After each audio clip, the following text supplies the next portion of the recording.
Library, along with Hannah Hostick. And on behalf of the entire board of the Friends Group, we welcome you this evening to our Stirling Circle event. It's great to see you all tonight on Zoom. And it was wonderful to see those of you that could make it this past Sunday to pick up your Stirling Circle gift bags at the library.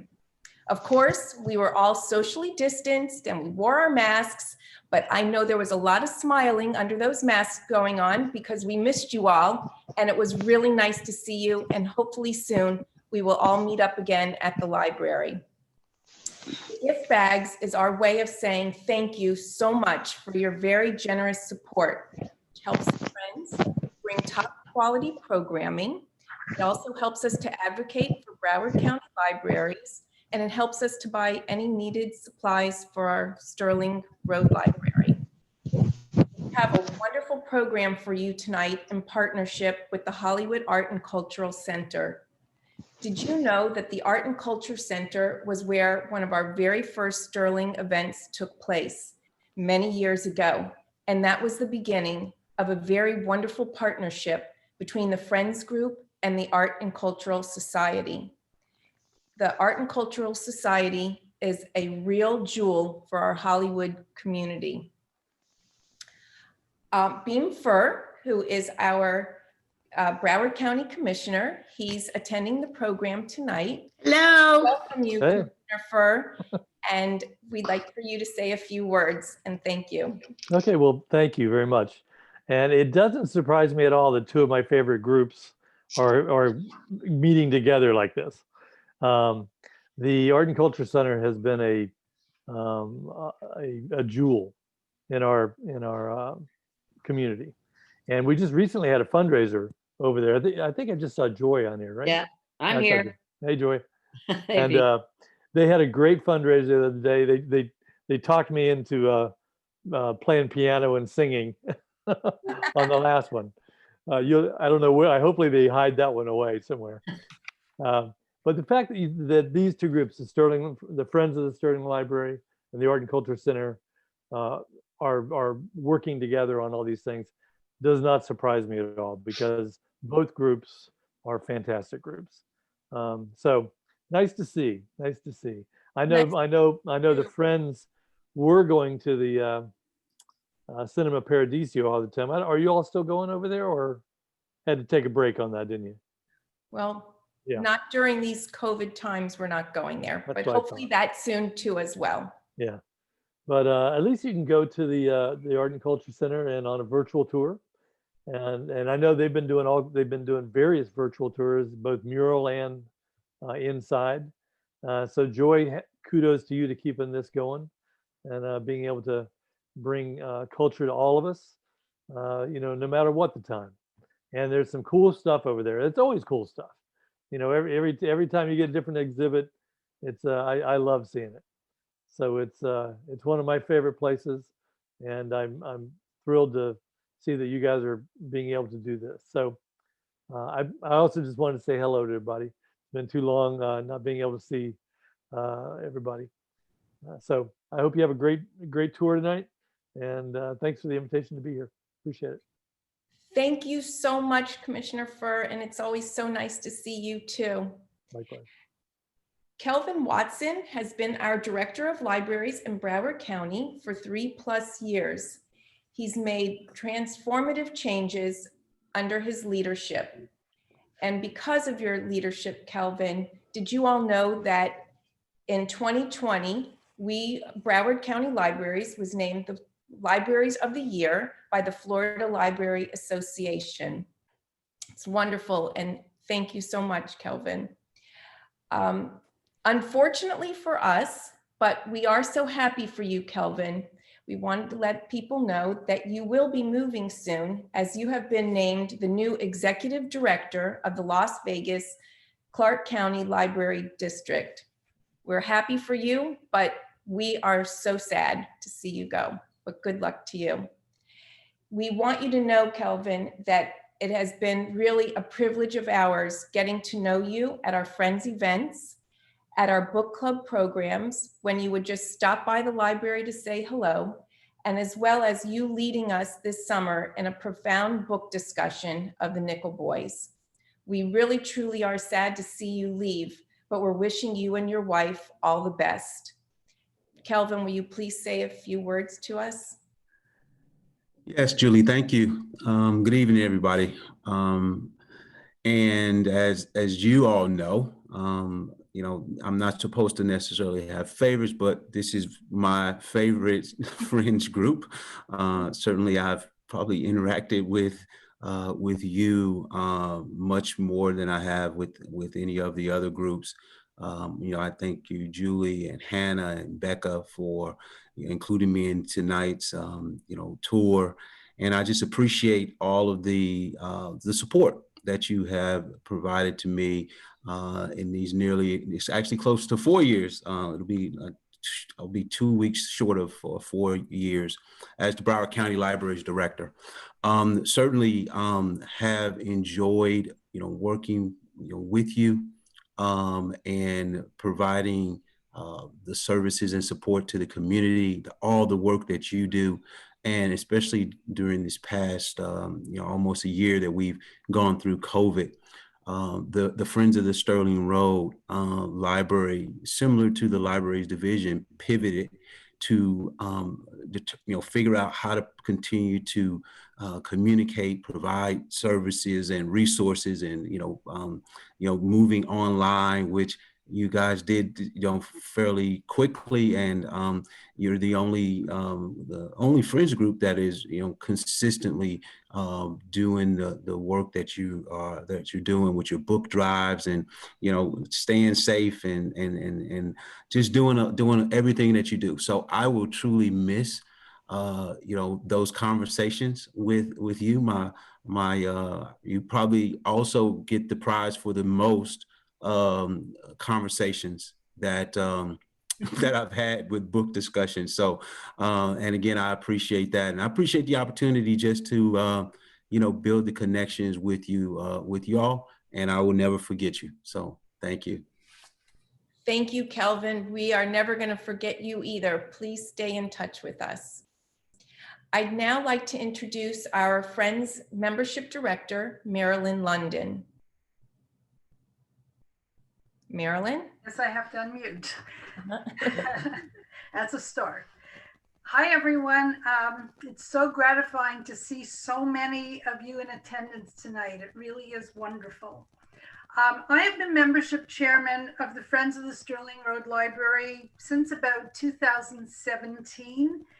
And I think that's when it was, when I was fortunate enough to inherit a large membership with a very, very healthy foundation. Thank you, Michelle, for that.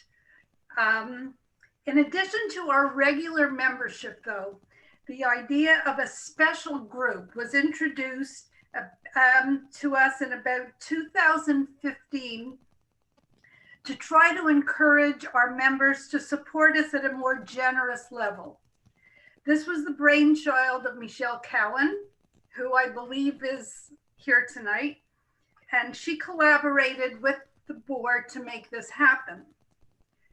When choosing a name for the group, Hannah Hostek, I believe, was credited with coming up with the name Stirling Circle, which is why we're here, and I'm just trying to explain to you how this happened. To round off the Stirling Circle, we also have to thank Rebecca Lemelin for her excellent work getting the Dedicate a Shelf program, which she started, and building it to where it is presently. And she did this with the help of Cynthia Cohn and Julie Makamo.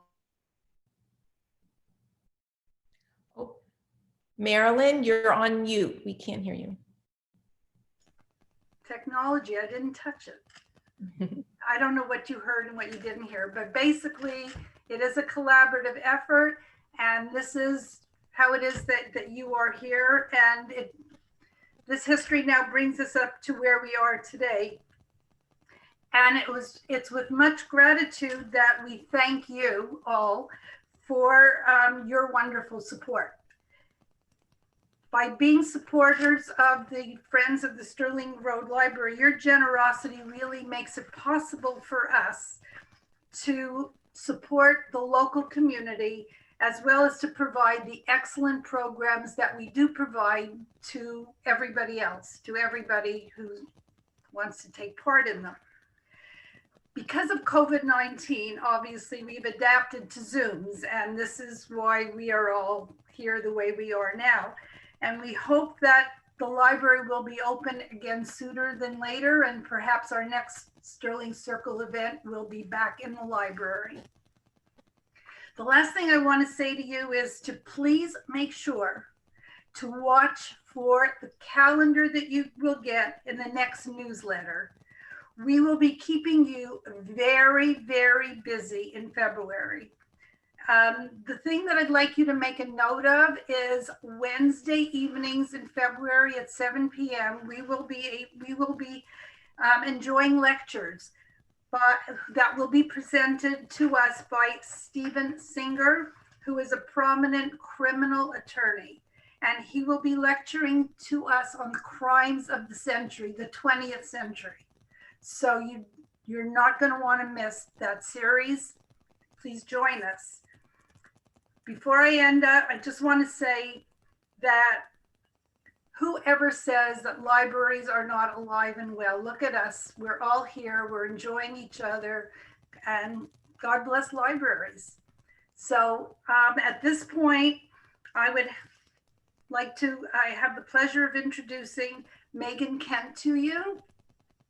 Megan is the curator of exhibitions at the Art and Culture Center in Hollywood, and she will be talking to us about the program that we will be enjoying tonight. So Megan, here you go. It's up to you. Take it away. Thank you. Thank you everyone for checking in this evening. It's such a delight to have this opportunity. So I really would like to thank Stirling Road Library and the Friends of the Stirling Road Library for including us and for inviting us to do this. I'm the curator of exhibitions at the Art and Culture Center, and I wanted to share my screen so we can briefly, I'll talk to you a little bit about the center. I'm in the wrong. Okay, just go here real quick. So I'm sure many of you are already familiar with the Art and Culture Center. We're, located on Harrison and right by Young Circle. And we do, I'd say, anywhere between, roughly between 7 and 12 exhibitions per year, through, the curator of exhibitions that organizes the exhibitions. And then we also have the education department that does all sorts of amazing programming where they have classes for kids, programming for adults, and a lot of things that are virtual, because we've been developing a lot of things as, especially in this last year, but doing a lot of things that are both virtual and in person. We have an amazing team there. We also run the theater, and everything is run by the helm of Joy Satterley. And so Joy is with us tonight. So I just wanted to introduce our fearless leader, if she can give a wave, if you guys are able to see her. It's just a great pleasure to work with her. So I don't know if you could say hi, but. And the Art and Culture Center, it's in the KG House from 1924. Most of the exhibitions are in this very grand space that was formerly a funeral home from the 50s.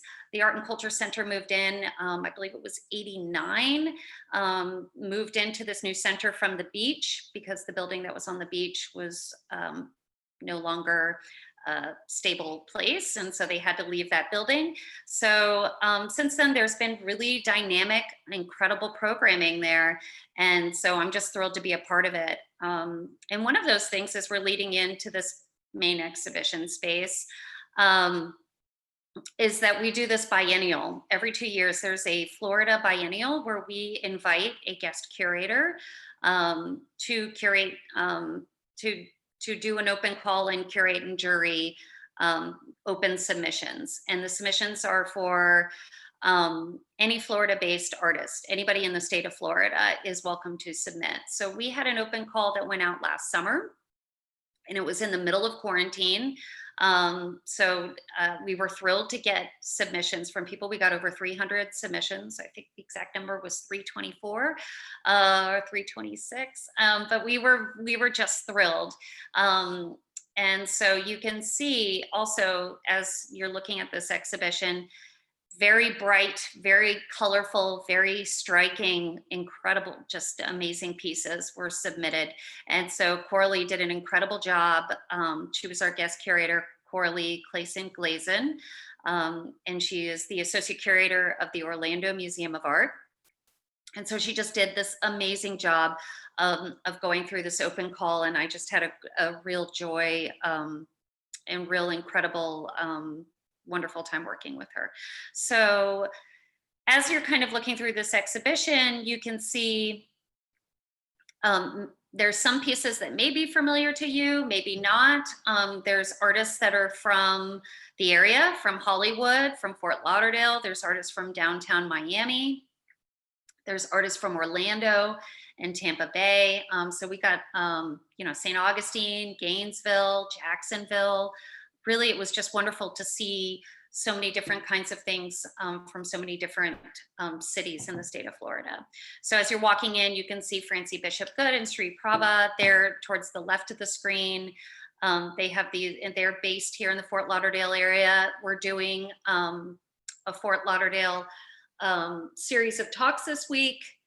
And so we will be speaking with Sri on Thursday at 11:30 on Facebook Live, and Francie Bishop Good on Friday at 11:30 on Facebook Live, where we're going to be talking with them about their pieces in the exhibition.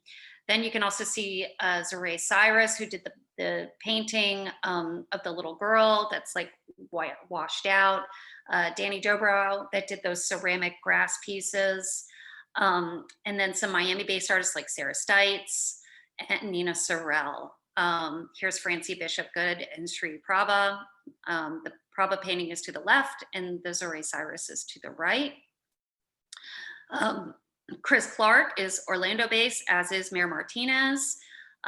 These incredibly, you can see just so many different things going on in this exhibition. And Sarah Stites, Boy Kong out of Orlando. We really thought about the space, and I loved that Coralie was looking at these really large, significant pieces by these artists. Some of these artists were making work that we knew, artists that we were familiar with, but they were making incredible new bodies of work, like the Sarah Stites piece here. And then this really fantastic installation that is installed by Jenn Clay, who we will speak with in just a few minutes to speak a little bit more about the installation and this incredible new series that she's doing. Also Mindy Schrago. Mindy Schrago will be talking with tomorrow on our Facebook Live, on our Facebook page. And Janie Jaffe. So you can see this exhibition space. It's a very large space, so it holds a lot of things, and I just loved that we were filling it with all these really incredible large pieces. And then here we have Amy Schissel, Carol Prusa to the left, Jason Frunkset, the photographs to the right. This is the other side of the room. Christina Pedersen had this very beautiful, intricate drawing, and she's going to be in a summer exhibition. So everybody submitted their images, their bios, their websites, and so we kind of pulled it together and laid it out in the floor plan. This is a really beautiful piece called Reimagine Memories, where the artist took audio of her parents speaking about growing up in the Deep South. She's originally from Rome, Georgia. So she used found footage because she had very little footage or any footage really, and very few photographs of her family, of her childhood growing up. So she had this amazing combination of where she was culling found footage from Kino Library and YouTube. So this really beautiful way of storytelling intertwined with music, with layering with her her family's storytelling all kind of comes together. And you can always contact me after if you need any help researching these artists. And I'm going to continue on to our solo projects. This is another fantastic little pocket room that we have. Russell Maycumber. To the left, you'll see a red, white, and blue string. That's the profile of a flag by Orlando-based artist Daniel Verrey. Will Douglas did the wood-based work there. Leah Sandler was commissioned to do a flag outside our space. One things that I just love about working with young artists and living artists, contemporaries, is that we often create or design pieces specifically for the space. And the Art and Culture Center is an amazing space, so much history, so loaded, so many fantastic quirks to it that we have a lot of fun putting things in certain areas and letting the space kind of tell the story that we're trying to tell. For example, here's the library. This is the original library, the original part of the original house. And so you can see the fireplace, you know, these monographs and books. And we did a special installation where we had Jason Wan did this book that's in the center. It's a handmade book made from ex-boyfriend's clothing that he had woven together. And then Marina Font did a photograph. I hope you can see it. That's over the actual old book card catalog that still holds cards. And then you can see the books of the archives from the Art and Culture Center from past press. And what we did with Marina Font was her piece is about a lost photo album that was her grandmother's. And so she was able to reconnect by making this whole new series about this photo album and about the fact that this photo album was empty. And so it's just a very beautiful story that we got to weave into the library. So that's our exhibition. It's going to be on through February 20th. I could talk hours longer about this. So you are more than welcome to come and visit us at the center. You know, feel free to come by and knock on my door and ask any questions. We have a great exhibition guide that can take you through. There's several videos and really a lot of installation pieces that are in there. I'm missing the solo exhibitions that I could probably go to. How am I doing on time? I do want to make sure that I have time for Jenn, so I'll just go ahead and go. And you can see the solo exhibitions with Noel Mason and Paul Short. I can put some images up there as well.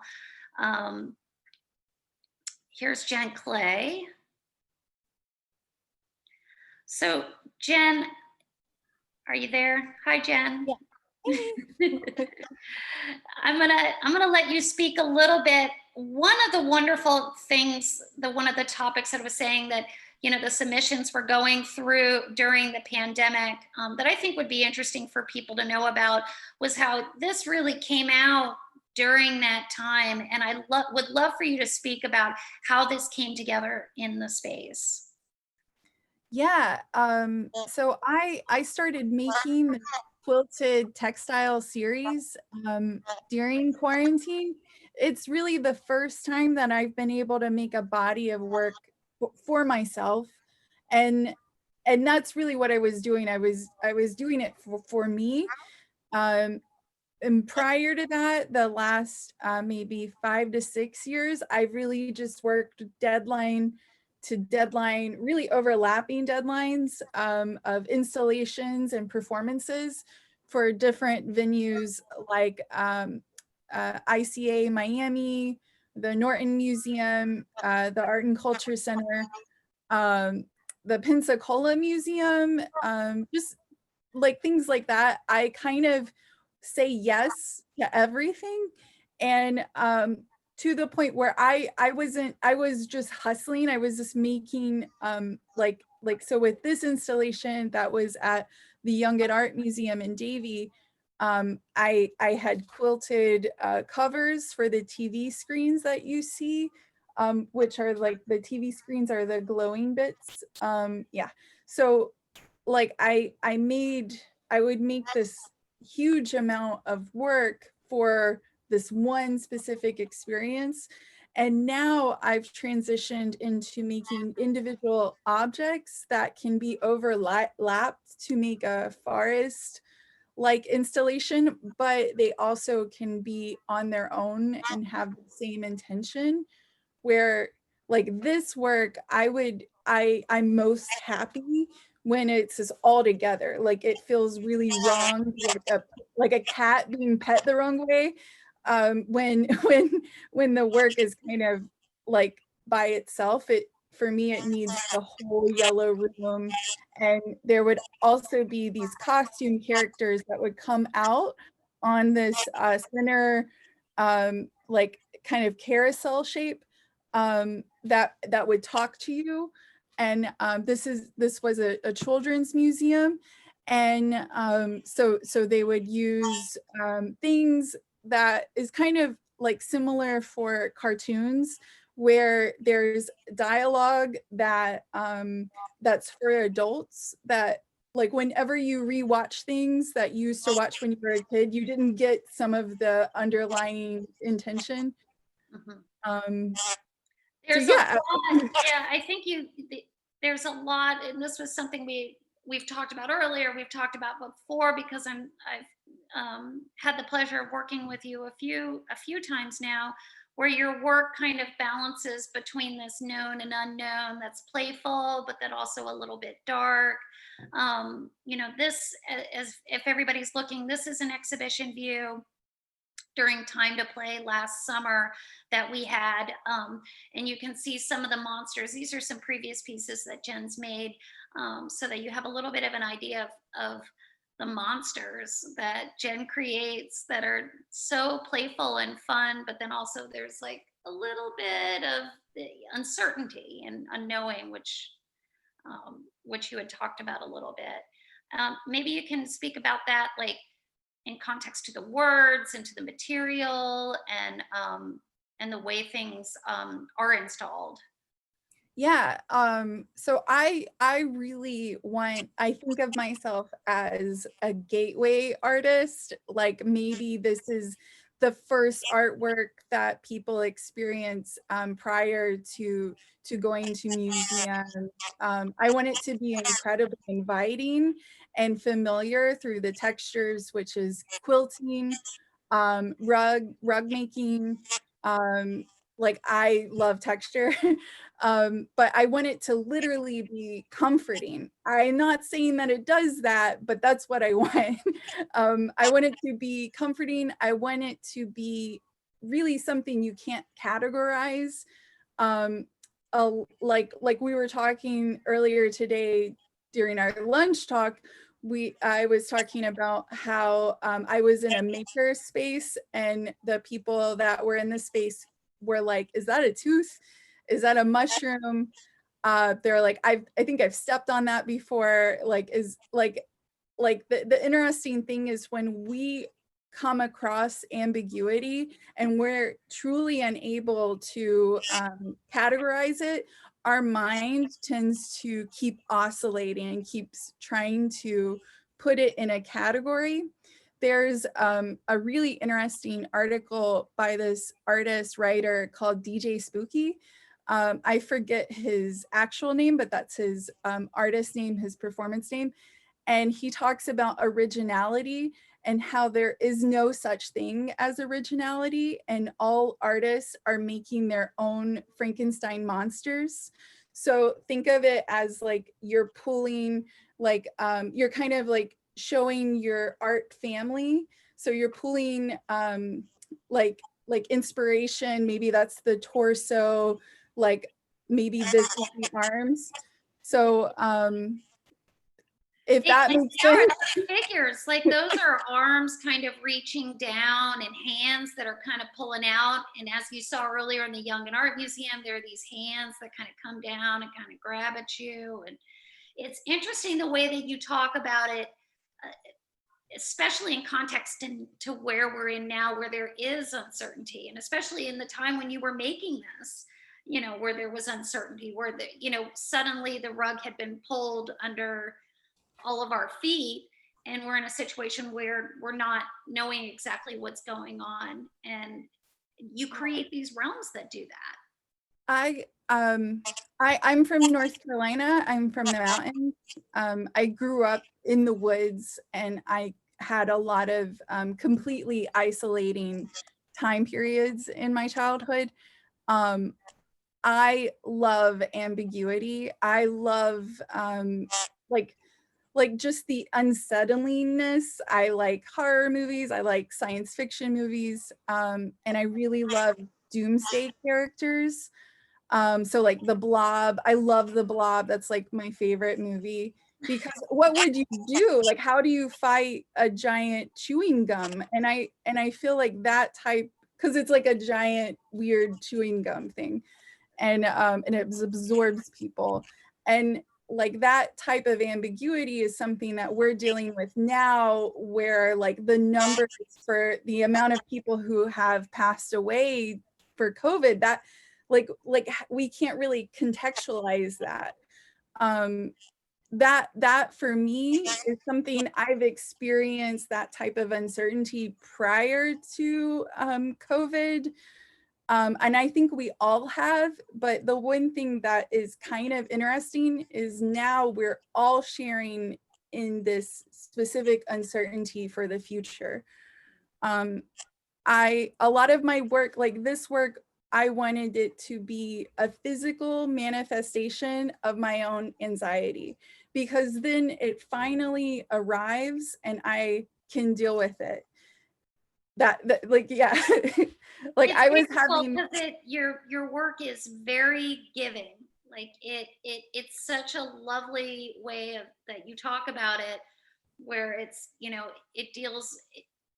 It's something that people can participate and engage with. I mean, you can lift these flaps, yeah, and the words, you can touch your work. And I think that's what's so lovely about what you're just saying. And we're in your studio now. We're Yeah. at the Blue Light Residency. I was gonna show you How this. exciting. So I make different messages that have a double entendre.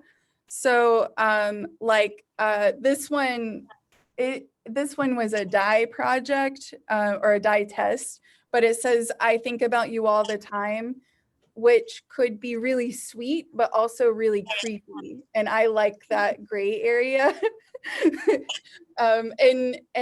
This was a piece I just finished, and I really encourage people to come up and pet and to lift up and find the messages.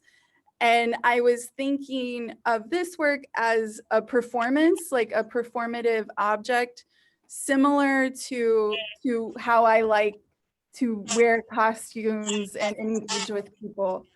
So yeah, like I guess it's backwards, but if you guys ever want to come visit me at Ulite Arts, we're open, and you wear masks, and I'll let you come in and touch things, and we can be at a distance. Yeah. Thank you so much, Jen. Yeah. It's just always a pleasure just to talk to you. I like talking to you. We wanted to save a little bit of time for Q&A so people can ask whatever questions, and that'll open it up much more. And I do want to point out a few things. We have a reception that is January 30th.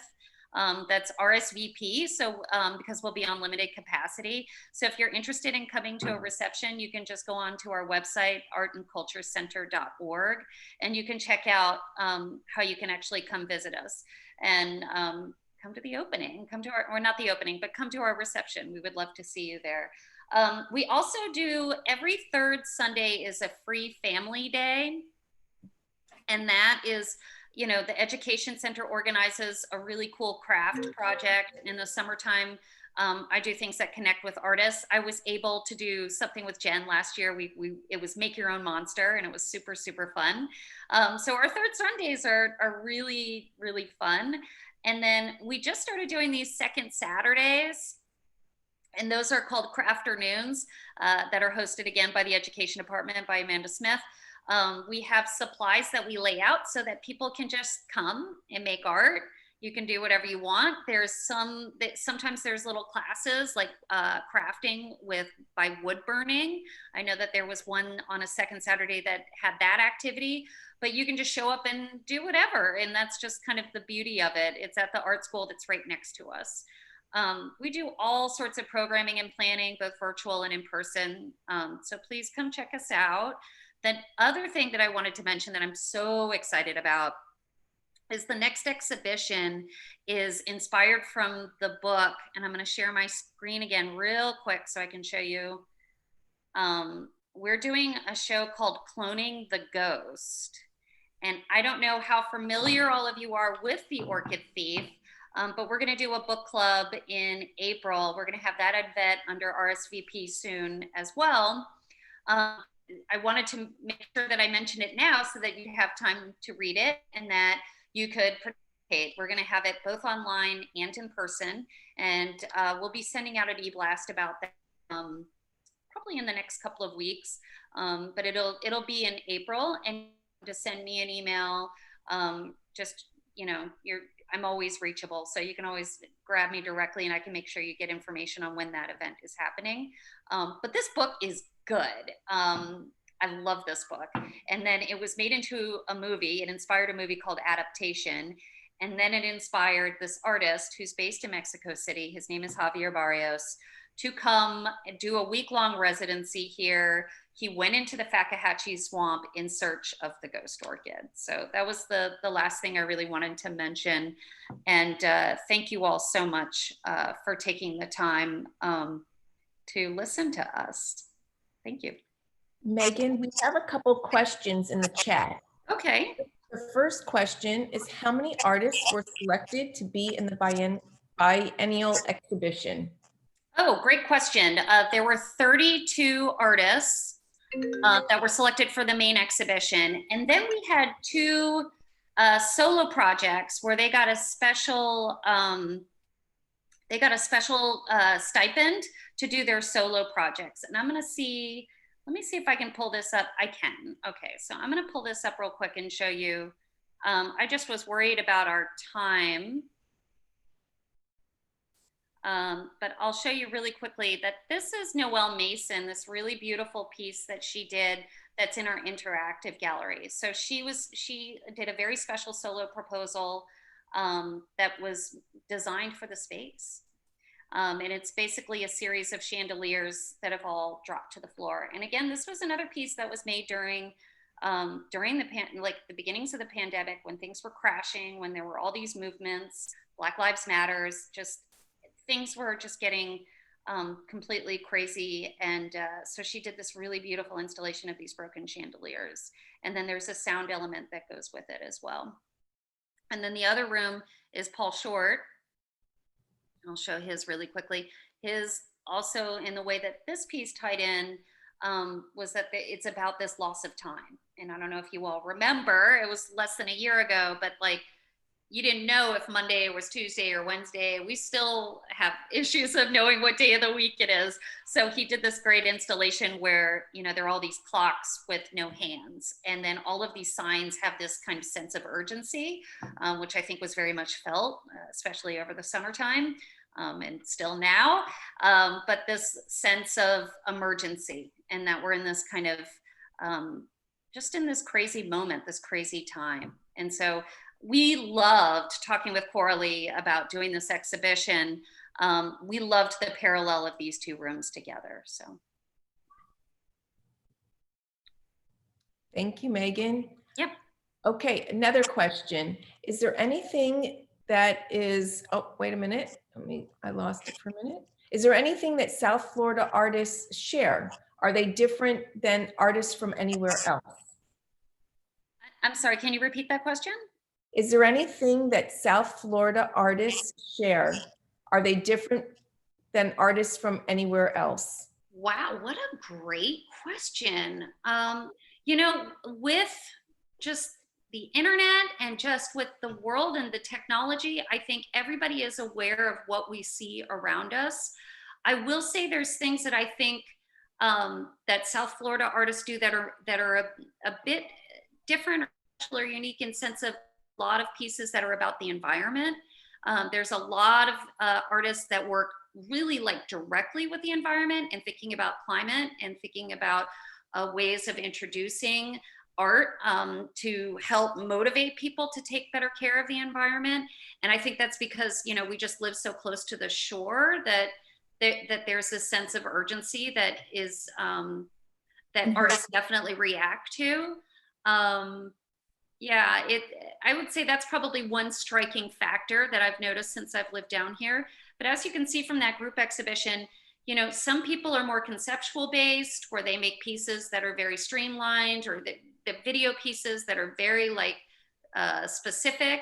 And then there's abstract artists that, you know, and then there's artists that are very naturalistic, that paint very realistic. And so sometimes you see all things and yet they're all saying kind of similar things, you know, like if you look at Noel and you look at, there's a very similar parallel. Jen, what would you like to say? Jen, I know.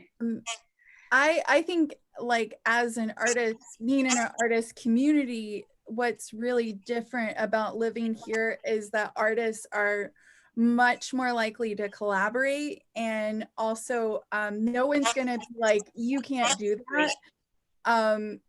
Like, I've known people who were makeup artists, and then they decided to make art, and now they're an artist and they're having shows at ICA Miami, and like, no one is like, you can't do that, you don't have your degrees, like, what are you doing? Which I think is really refreshing. I know that sometimes people find that problematic, but it's amazing. I think it's very special. And I think that also, like, hurricanes, like, I never knew about like what a hurricane party was, like, that people like hang out together during a hurricane. Like, that type of DIY culture of just like riding it out is just wild, because I'm from North Carolina, I'm from the mountains. Yeah. It's true. The community here is with South Florida, Miami, Broward, you know, just all the way up and down that 95 route. People are very connected. People go to each other's openings typically. I mean, I know it's been tough in the last year, but gosh, even in the last year, you get people climbing on to support each other. And I think that's a really striking, wonderful thing about living down. It's why I moved here. It really is. I moved down because of that kind of connection. Okay, thank Great you. point, Jen. Let's see, there might be one more. Well, there was a comment. Oh, Hannah made a comment that The Orchid Thief is an amazing book. So there you go. There's Yes. one other recommendation. Great. Yes. Okay. Are there any other questions that you may have of Megan and Jen? Anybody? You could unmute yourself and ask your question, or you could write it in the chat. I see that Hannah also asked if the artistic community is going to be okay after COVID. And I feel that maybe I'm very fortunate, but I feel that like a lot of artists that I know are getting a lot more commissions during COVID. And maybe that's just our consumer culture. There's this thing where, like, also during the pandemic, we're self-soothing through buying. And it's just like fortunate that there's people who are buying local. And there have been a lot of grants. Ulite Arts, where I have the residency here, has sent out a lot of support, and they've supported us as residents financially. So I think that, you know, like, artists are just an example of how really everyone is, like, we adapt. It's not survival of the fittest. It's like those that collaborate, adapt together, we support each other. So it's like a one, all for one and one for all kind of thing. I hope that answers that question. Jen, there's a comment that's pointed to you, and it says, Jen, your work is very interesting, and thank you. So I just wanted to share that with you. Okay. And Joy says also, thank you, Megan, for being such an important part of the Art and Culture Center of Hollywood. You did a great job providing a quick video of our exhibitions. Thank you, Joy. I'm always a little bit nervous, so I appreciate everybody's patience as I start. But Are there any other questions from anybody? Okay, I don't want to wrap up and miss anybody, so you can always find me, honestly, you know, and I can connect you certainly to Jenn and to Interactive Initiative. If you're thinking about things, you're always welcome to find me. My email is on the Art and Culture website. So, you know, we're a very approachable place. okay, great. I did want to point out how wonderful it is that the nonprofits in our community support each other the way that we do. And I think tonight is a really beautiful example of that, where yes, our main goal, our goal is to support our library, but we're part of a larger community. And I think it's really wonderful that, first of all, that the Art and Culture Center donated their time tonight. That really means a lot to us. And that, you know, we're all in this together. We're all struggling to get through COVID together. And I think that we're all trying to experiment with ways that we can be there for each other. So you're doing a great job, and we really appreciate your being here tonight. Thank you. No, a pleasure. Thank you so much.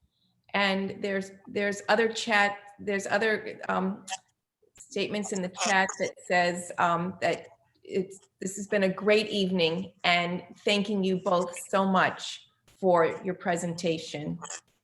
And thank you, everyone. We really hope that you liked tonight's event, and it's great seeing all of you. And just one more time, I have to tell you how generous and kind it is that you keep supporting the Friends of the Library, and hopefully you will go and visit the Hollywood Art and Cultural Center too. And it's such a pleasure to see you all tonight. We miss you all, and we hope to see you soon. And we're hoping to have some programs at our library soon with the Art and Cultural Center. So we'll be working on that as well. Thank you, everyone, so much, and have a really nice night. See you soon, I hope. Bye.